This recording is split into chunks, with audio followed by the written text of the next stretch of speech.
they're gonna be doing backflips to get you to join. Welcome, Peacemaker, or do you prefer Chris? Either's fine. Can you tell us a little about your skills? I'm considered the finest marksman in the world. The mic is off. Yeah. I am also proficient in hand-to-hand combat. How many more of these do we have today? Is that popcorn still here? Love popcorn. My buzz is getting really big lately, so. I have a variety of helmets. This guy sucks. Excuse me? Am I supposed to be able to hear you guys? Excuse me? You were talking about your butt and stuff. And also you said that I suck. It is not funny. I don't get it. We saved the world. I thought everyone would finally treat us like heroes. I don't need anybody else to just forge my own path. You're living in the worst level of Grand Theft Auto. I've come to the conclusion you suffer from a particularly severe form of toxic masculinity. What? Argus has been monitoring Peacemaker ever since Rick Flag Sr. was named director. Does he know that I have? Kill this time? Yeah. Bring me Peacemaker. Mexicali, you scan for any anomalies throughout that house. Pony Boy, don't let him out of your sight. Titties, I want you to take the front door. Encino Man, you take the back door. Got it? Yeah, but not the names, dude. You can't just call us that. Where do you think we are, Berkeley?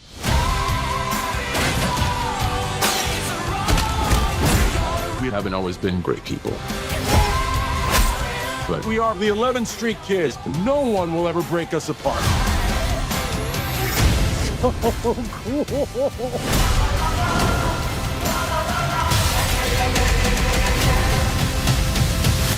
you ready for the next adventure, pal? Keep on keeping on.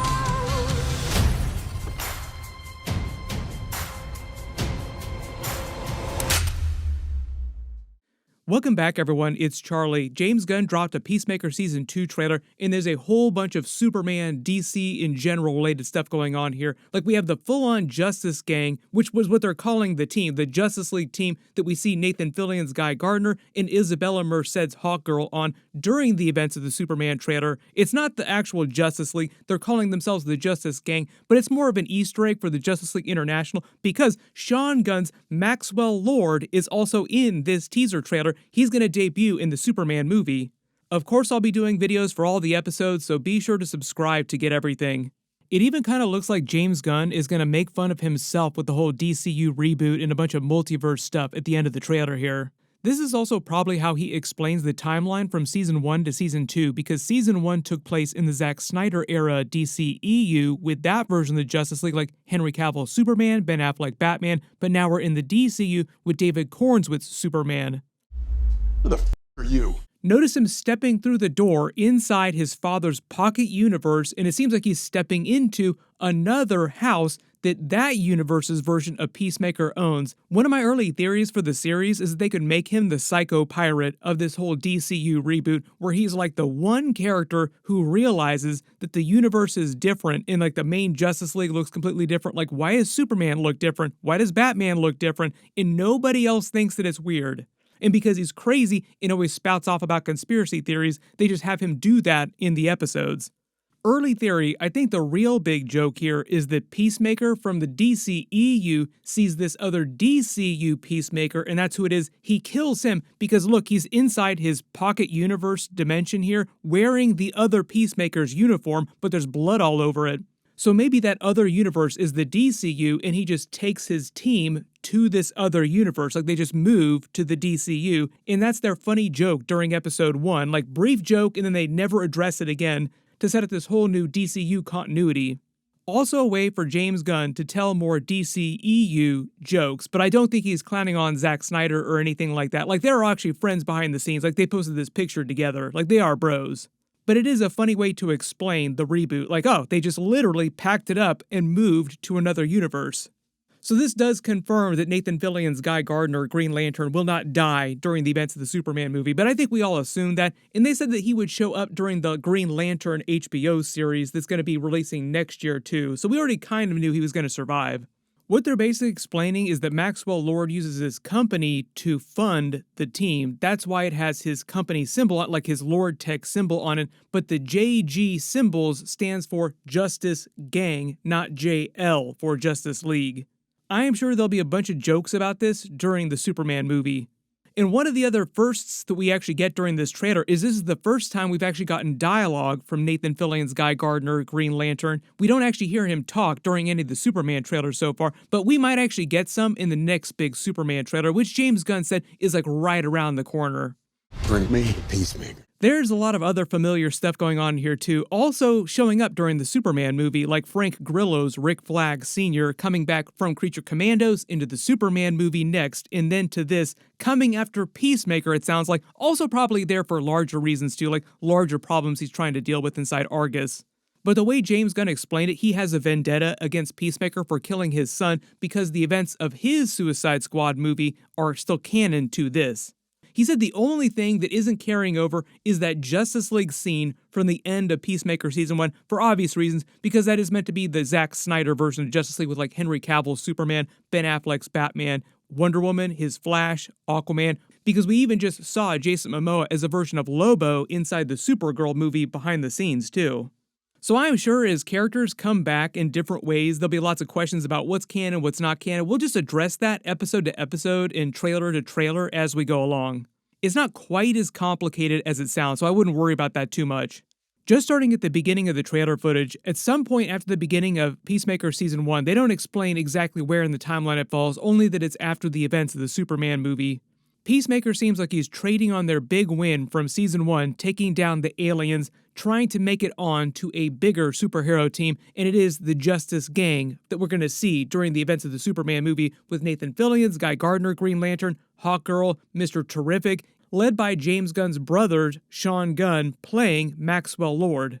One of the first big jokes of the trailer is when he calls himself the world's best marksman. Technically, that would be Deadshot or Bloodsport. Both of them much, much better. Like, Bloodsport beat him during the events of that Suicide Squad movie, shooting a bullet through his bullet, so he is definitely not the best marksman.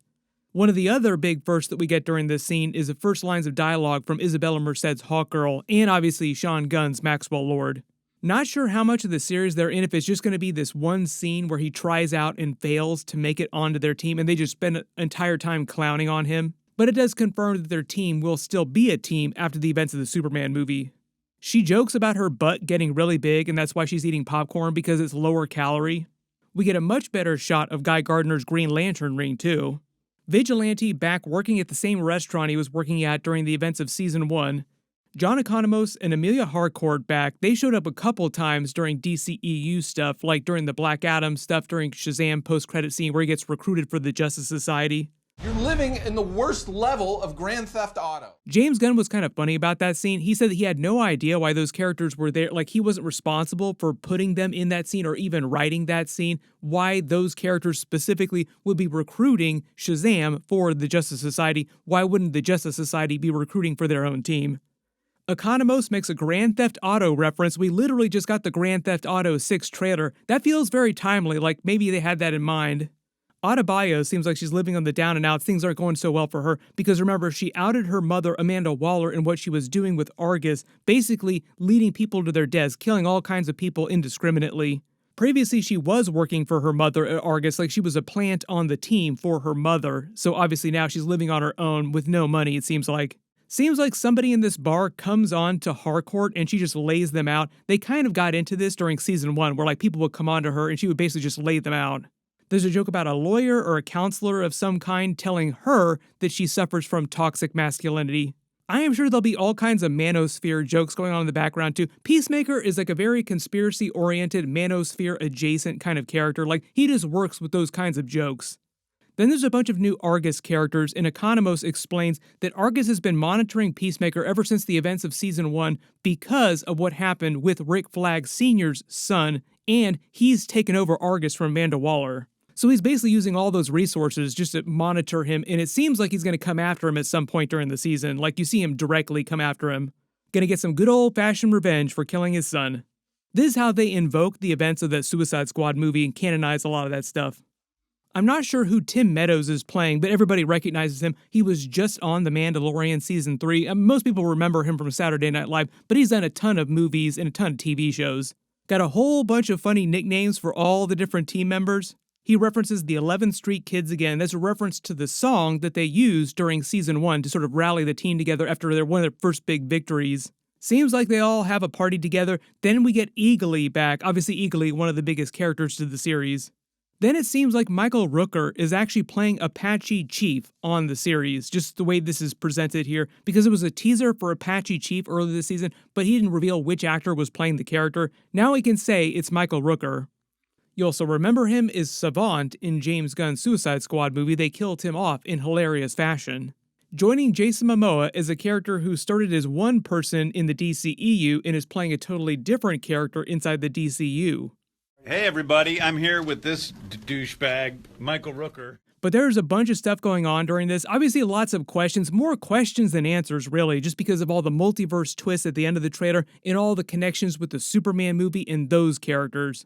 The way that James Gunn talked about it, that new Superman trailer should come in the next couple weeks, if not very, very soon. What'll probably happen too is because they're in the middle of filming the Green Lantern HBO series, is we'll get a teaser trailer for that by the end of the year. That won't release episodes until next year, so Peacemaker is the only live-action DCU canon show that they'll be releasing this year. There's a bunch of big stuff coming up. I just did a new trailer video for Godzilla and Kong. Click here for that, and click here for my Thunderbolts breakdown with all the Easter eggs and everything from the movie. Thank you so much for watching, and I'll see you guys in the next one.